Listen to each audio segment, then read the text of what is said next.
आज मैं आपको इस वीडियो में सारा का सारा कंजंक्शन रिवीजन करवाऊंगा, प्रैक्टिस करवाऊंगा। ओके, तो वीडियो को अंत तक जरूर देखिएगा, आपको बहुत कुछ सीखने को मिलेगा। ओके, आप रिवीजन भी कर पाएंगे। देखिए क्या होता है कि आपको ऐसा लग रहा है कि मुझे हर कुछ आता है फिर भी मैं इंग्लिश नहीं बोल पा रहा हूँ, तो आपको लिसनिंग पे फोकस करना चाहिए। हो सकता है आपको बोरिंग लगता हो, आपको लगता होगा कि मैं सुन नहीं सकता, मुझे अच्छा नहीं लगता। आप जिस किसी को भी पसंद करते हैं उसे आप सुनिए, आप उसे बार बार सुनिए। देखिए नेटवर्क कार्टून में चले जाइए, आप यूट्यूब पे सर्च कर सकते हैं नेटवर्क कार्टून, और आप वहाँ पे देख सकते हैं कई सारे स्टोरीज मिलेंगे, उसे आप रिपीट भी कर सकते हैं। ओके, सेम टाइम नहीं, आप एक बार सुन लीजिए, सही से समझ लीजिए, 10 बार हो सके तो देखिए, कोई दिक्कत नहीं है। उसके बाद खुद से उस स्टोरी को अपने हिसाब से समरी बोलने की कोशिश करिए। जब भी बोलेंगे तो डिफरेंट वे में बोल पाएंगे।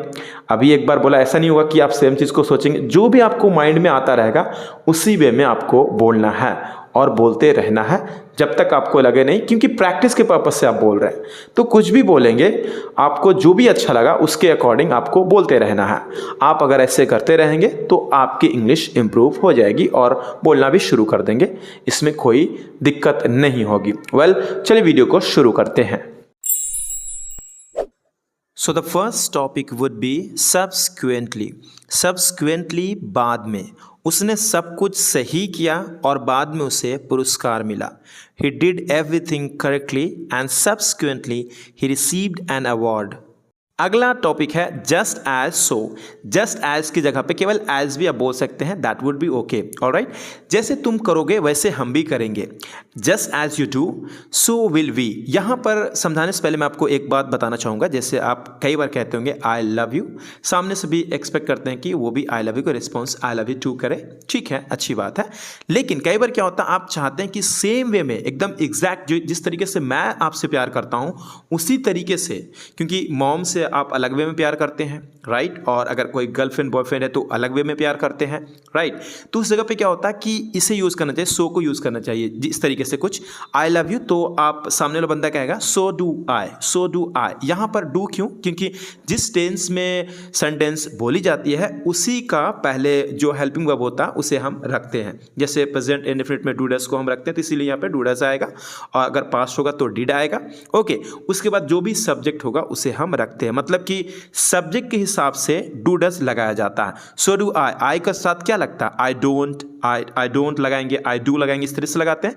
इस तरह से यहाँ पे चेंज होता है। तो यहाँ पे एज ए कंडीशन दिखाया गया था। तो जैसे क्या करते हैं, इफ के साथ हम पहले वाला पार्ट को प्रेजेंट इंडेफिनिट टेंस से बनाते हैं, सेकंड पार्ट को विल हम दिखाते हैं, इसीलिए यहाँ पे विल को दिखाया गया। अगर आप चाहें तो सो डू वी भी कह सकते हैं आप, वैसे ही हम करेंगे। मतलब ये है कि उसी तरीके से एकदम सेम वे में, कोई अलग नहीं, तब जाकर के ये वर्कआउट करता है और अच्छे से बोल सकते हैं। अगर कोई भी आपसे आई लव यू कहता है तो उस जगह पे इस चीज़ को अप्लाई करिए। ऐसा नहीं कि सिर्फ वहीं मैं बात कर रहा हूँ, हर जगह पे यूज़ किया जाता है। जैसे अगर कोई आपसे पूछता है आप कैसे हो, तो आप इंग्लिश में रिस्पॉन्स करते हो आई एम गुड। फिर आप पूछते हो व्हाट अबाउट यू, मतलब उससे आप पूछते हो व्हाट अबाउट यू, आपका क्या, आप कैसे हो। तो वो बंदा कहता है सो एम आई, मतलब मैं भी ठीक हूँ, जैसे आप ठीक हो मैं भी ठीक हूँ, सो एम आई। इस तरीके से वो कह सकता है। ओके, चलिए आगे देखते हैं। नॉनदलेस। नॉनदलेस का मतलब होता है फिर भी। ओके, वह थका हुआ था फिर भी उसने पार्टी में भाग लिया। He was tired nonetheless he attended the party. Next one is accordingly. Accordingly का मतलब होता है के अनुसार, मतलब के अनुसार कहने का मतलब ये होता है कि उसी के अनुसार। अगर किसी को आपने कुछ कहा और उसी के अनुसार उसने कर दिया, और वो चीज़ को ना गिनवाना नहीं चाहता, सिंपली कहेगा हाँ हाँ अकॉर्डिंगली मैंने कर दिया, मतलब उसी के अनुसार मैंने कर दिया। जैसे मैंने उससे कहा कि वह समय पर आए और उसने ऐसा ही किया, मतलब कि मैंने उसे समझाया कि समय पर आया करो, ये चीज़ें किया करो, ऐसे से किया करो, तो उसने क्या किया, ही एक्टेड अकॉर्डिंगली, उसी के अनुसार उसने किया। तो उस जगह पे आप अकॉर्डिंगली को यूज़ करेंगे। I told him to come on time and he acted, he did accordingly, did या फिर एक्टेड यूज़ कर सकते हैं। No sooner than. No sooner than को यूज़ करते हैं, इसका मतलब होता है एज सुन एज, जैसे ही। इस जगह पे आप एज सुन एज को भी यूज़ कर सकते हैं, लेकिन नो सूनर को देखते हैं। नो सूनर जब भी यूज़ करेंगे उसमें दैन आएगा ही आएगा, देन नहीं बल्कि दैन। देन और दैन में फ़र्क होता है, यहाँ पे दैन है देन नहीं। देन का मतलब होता है तब, ठीक है, जैसे ही बारिश हुई हम अंदर चले गए। नो सूनर डिड, यहाँ पे नो सूनर के बाद जो भी हेल्पिंग वर्ब होगा वो रखते हैं उसके बाद। जैसे डिड यहाँ पे डू डज भी हो सकता है, एम भी हो सकता है, इज भी हो सकता है, मतलब टेंस के हिसाब से अकॉर्डिंगली ये होगा ही होगा। Okay, no sooner did it start raining then we went inside. जब सेंटेंस को कंप्लीट करेंगे और सेकंड सेंटेंस को स्टार्ट करने से पहले आपको देन लगाना पड़ता है। ओके, इस बात को ध्यान रखिए। अगर आपको आसानी से बनाना है तो केवल एज सून एज को यूज़ करिए या फिर द मोमेंट को यूज़ करिए और सेंटेंस को ट्रांसलेट करिए और बोलने की कोशिश करिए, that would be okay.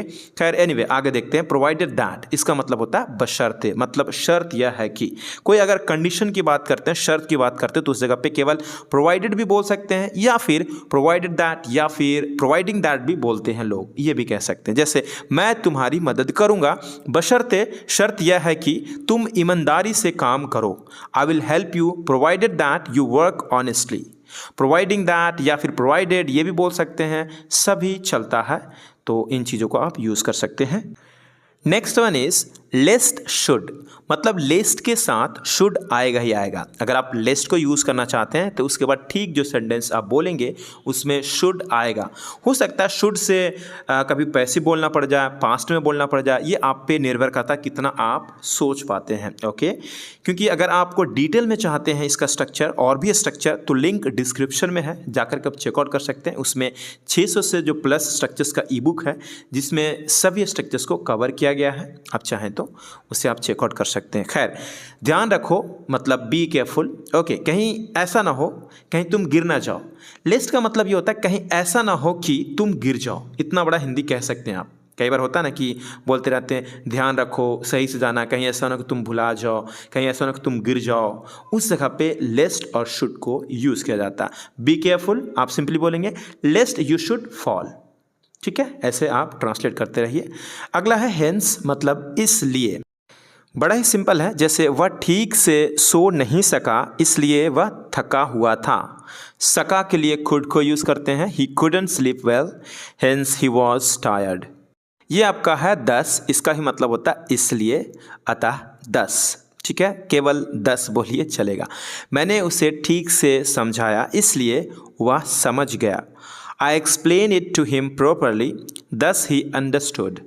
Meanwhile, फिलहाल, इसके बीच में या फिर इस दौरान, ठीक है, जैसे कि फिलहाल अगर कोई पॉइंट दिखाना चाहते हैं, जैसे ये आप कर रहे हो, इस बीच में मैं ये कर लेता हूँ, फिलहाल ये कर लेता हूँ, उस जगह पे meanwhile को यूज़ किया जाता है। वह स्कूल में था, इस दौरान मैं घर पर था, मतलब कहने का मतलब ये स्कूल के दौरान मैं घर पर था, मतलब फिलहाल इस बीच में, इसके बीच में मैं कहाँ था, तो घर पर था।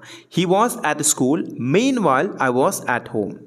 अदरवाइज, नहीं तो, तुम जल्दी आओ नहीं तो हम चले जाएंगे। Come quickly otherwise we will leave. In addition, in addition का मतलब होता है इसके अलावा, साथ ही साथ इन एडिशन टू भी होता है। इन एडिशन टू के बाद कोई भी नॉन या कोई ऑब्जेक्ट या फिर कोई वर्ब है उसे आप लगा सकते हैं, लेकिन हाँ वर्ब होगा तो उसमें आप आईएनजी में दिखाएंगे, आईएनजी फॉर्म में लिखना पड़ेगा, बोल रहे तो बोलना पड़ेगा।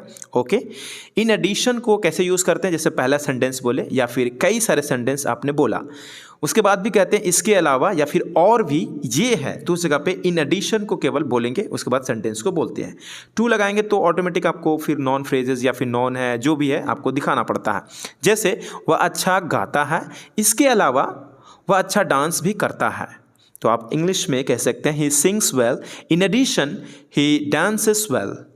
Whenever, whenever का मतलब होता है जब भी, जब कभी भी। आप हिंदी में अक्सर बोलते हैं जब कभी भी मुझे बुलाओ मैं आ जाऊंगा, जब कभी भी मतलब एनी टाइम, कभी भी कह सकते हैं हिंदी में, कोई ज़रूरी नहीं कि जब भी ही आपको बोलना पड़े, नहीं, जब भी, जब कभी भी, कहीं भी आप उस जगह पे बोल सकते हैं whenever, कभी भी बुला लो मुझे मैं आऊँगा।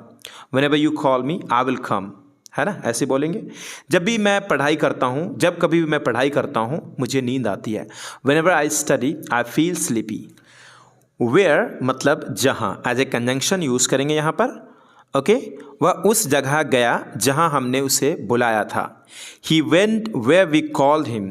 Wherever जहाँ भी, जहाँ कहीं भी, उस जगह पे आप wherever को यूज़ करेंगे। जहाँ भी, जहाँ कहीं भी, तो बहुत ही आसानी से यूज़ कर सकते हैं। मैं जहाँ भी जाता हूँ या फिर मैं जहाँ कहीं भी जाता हूँ। हिंदी में जिस तरीके से आप सोचते हैं सोचिए, कोई दिक्कत नहीं। मैं जहाँ कहीं भी जाता हूँ लोग मुझे जानते हैं। Wherever I go, people know me. As if का मतलब होता है जैसे कि, मानो कि। वह ऐसे बात कर रहा था जैसे सब कुछ जानता हो। He was speaking as if he knew everything. यहाँ पर इस बात को नोटिस करिए, यानी कि ये अनरियल होता है। मतलब बात तो ऐसे कर रहा था जैसे सब कुछ पता हो, लेकिन एक्चुअल में उसे पता नहीं होता, मतलब ढोंग करता है, प्रिटेंड करता है। इसलिए हम इसे पास्ट में बनाते हैं। सेकंड पार्ट को हमेशा पास्ट में बनाया जाता है। लेकिन जब भी आपको लगे नहीं बिल्कुल भी ऐसा लग रहा है कि हाँ बिल्कुल फैक्ट है, तो उस जगह पे एज इट इज़ ट्रांसलेट कर सकते हैं। जिस टेंस का हिंदी में लिखा होगा या फिर जो भी मॉडल्स में होगा वही चीज़ को आप ट्रांसलेट कर सकते हैं। वह उतना ही तेज दौड़ता है जितना मैं। He runs as fast as I do. Besides का मतलब होता है इसके अलावा। एक तो बिसाइड होता है बगल में, लेकिन यहाँ पे जब एस लग गया तो इसका मतलब होता है इसके अलावा। ओके, इसके अलावा वह पढ़ाई में अच्छा है, इसके अलावा वह खेल में भी अच्छा है। He is good at studies besides he is good at sports. Likewise, उसी तरीके से मैंने उसे मदद की और उसने भी मेरी वैसे ही मदद की। I help him and he helped me likewise. Beforehand का मतलब होता है पहले ही। ओके, उसने मुझे पहले ही बता दिया था कि वह छुट्टी पर जा रहा है। He told me beforehand that he was going on vacation. यहाँ पर है लेकिन ये कही जा रही है पास्ट में बातें, इसलिए यहाँ पे was लगाए हैं। ठीक है। इन केस अगर आप यहाँ रहो तो मैं आपको मदद करूँगा। In case you stay here I will help you. As long as, जब तक मैं तुम्हारे साथ रहूँगा, जब तक तुम मुझे ज़रूरत समझो। I will stay with you as long as you need me. जब तक आपको मेरी ज़रूरत है मैं आपके साथ रहूँगा। फाइनली, अंत में मैंने बहुत मेहनत की और अंत में मुझे सफलता मिली। I worked hard and finally I succeeded. Nevertheless, फिर भी वह थका हुआ था, फिर भी उसने काम किया। He was tired, nevertheless he worked. Furthermore, इसके अलावा, या फिर हिंदी में कह सकते हैं और भी। ओके, वह स्मार्ट है और वह बहुत मेहनती भी है। He is smart. Furthermore he is very hard working. Consequently, इसलिए वह ठीक से पढ़ाई नहीं कर रहा था, इसलिए वह परीक्षा में फेल हो गया। He was not studying properly, consequently he failed the exam. More over, इसके अलावा और फिर भी वह अच्छा गाता है और वह बहुत अच्छा इंसान भी है। He sings well, more over he is a good person. Therefore, इसलिए उसने मेहनत की, इसलिए वह सफल हुआ। He worked hard, therefore he succeeded. Success एक वर्ब नहीं होता, इसलिए यहाँ पे सक्सीड को यूज़ किया जाता है। सक्सीड एक वर्ब है। ओके, सक्सेस एक नाउन है। However, फिर भी मैं वहाँ जाता हूँ, फिर भी वह मुझसे नहीं मिलती। I go there, however, she doesn't meet me. Whether और कि नहीं। ओके, यहाँ पर दो तरीके से यूज़ कर सकते हैं। एक तो सेंटेंस के बीच में या फिर सिंपली इनिशियल लेवल में, इनिशियल में यूज़ कर सकते हैं। जैसे चाहे तुम मुझे मदद करो या मत करो मैं जाऊँगा। Whether you help me or not, I will go. इस तरीके से यूज़ करेंगे। लेकिन यहाँ पे यूज़ करेंगे की सेंस में, जैसे मैं नहीं जानता कि वह आ रहा है या नहीं। I don't know whether he is coming और नॉट। बोथ मतलब दोनों, वह दोनों अच्छे गाते हैं और डांस करते हैं। मतलब they are both good at singing and dancing. मतलब सिंगिंग और डांसिंग में दोनों में अच्छा है। नॉट ओनली बट ऑल्सो, ना केवल ये बल्कि वो भी। ठीक है, यही नहीं बल्कि वो भी, ये तो है, ये साथ साथ वो भी। उस जगह पे नॉट ओनली बट ऑल्सो को भी यूज़ किया जाता है। वह ना केवल अच्छा गाता है बल्कि अच्छा डांस भी करता है। He sings not only well but also dances well. या फिर कह सकते हैं he not only sings well but also dances well. Neither, nor, ना ये ना वो, वह ना गाता है ना डांस करता है। He does neither sing nor dance. यहाँ पे मुझे ये बताएं कि सिंग और डांस में एस क्यों नहीं लगा और नीदर नॉर को कैसे यूज़ किया गया, उससे पहले डज क्यों लगा, आप मुझे बताएंगे तो मुझे बहुत खुशी होगी और मुझे पता चलेगा कि हाँ आपको पता है एग्जैक्टली कि क्या हो रहा है यहाँ पे, ओके। आइदर और, या ये या वो, तुम या तो मुझे मदद करोगे या मैं करूँगा।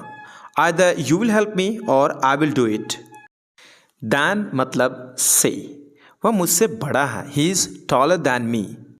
वेयर एज जबकि, वह किताबों में रुचि रखता है जबकि मैं खेलों में रुचि रखता हूँ। He is interested in books whereas I am interested in sports. So that ताकि, मैंने दरवाज़ा बंद किया ताकि कुत्ता बाहर ना जा सके।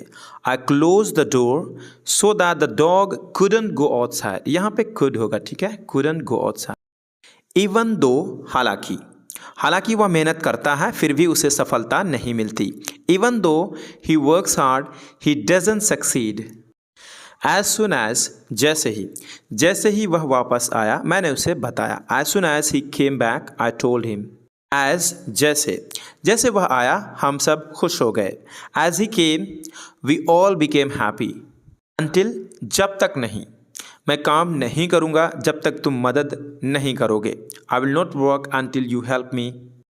बिफोर से पहले, मैंने सोने से पहले किताबें पढ़ता हूँ। I read books before sleeping. Unless, अगर नहीं, इसमें कंडीशन वाली बात होती है।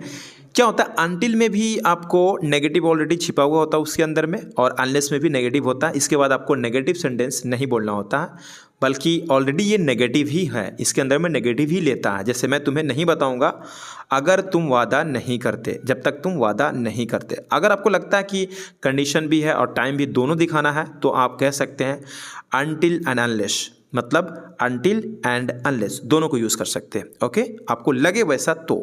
आई won't tell you unless you promise, ये तो सिंपल है, जो कि अगर नहीं से बना दिया आपने। इफ़ मतलब अगर तुम पढ़ाई करोगे तो तुम सफल हो जाओगे। If you study you will succeed. While, जबकि, मैं पढ़ाई कर रहा था जबकि वह खेल रहा था। I was studying while he was playing, मतलब विरोधाभास को दिखाने के लिए एक दूसरे से अपोजिट वर्क हो तो उस जगह पे वाइल को यूज़ करिए। When मतलब जब, मैं स्कूल जा रहा था जब उसने मुझे देखा। I was going to school when he saw me.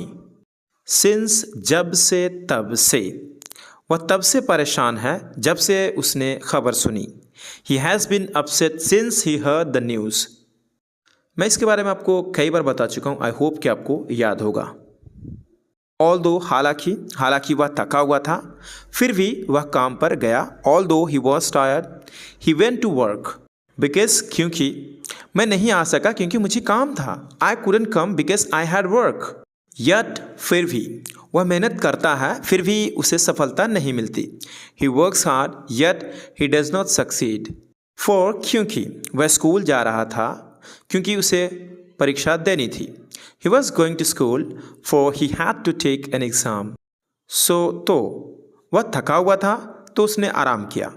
He was tired, so he rested, या he took rest. Nor, ना, वह ना गाता है न डांस करता है। He neither sings nor dances. और, या, क्या तुम चाय पियोगे या coffee? Will you have tea or coffee? But, लेकिन, वह अच्छा गाता है लेकिन मैं अच्छा डांस करता हूँ। He sings well, but I dance well. And, और, मैं स्कूल जा रहा हूँ और मेरा भाई घर पर है। I'm going to school and my brother is at home. I hope you got it guys. Thank you so much for watching this video. मिलते हैं अगले वीडियो में, तब तक के लिए अपना ख्याल रखिए। Have a good day. Bye bye. See ya.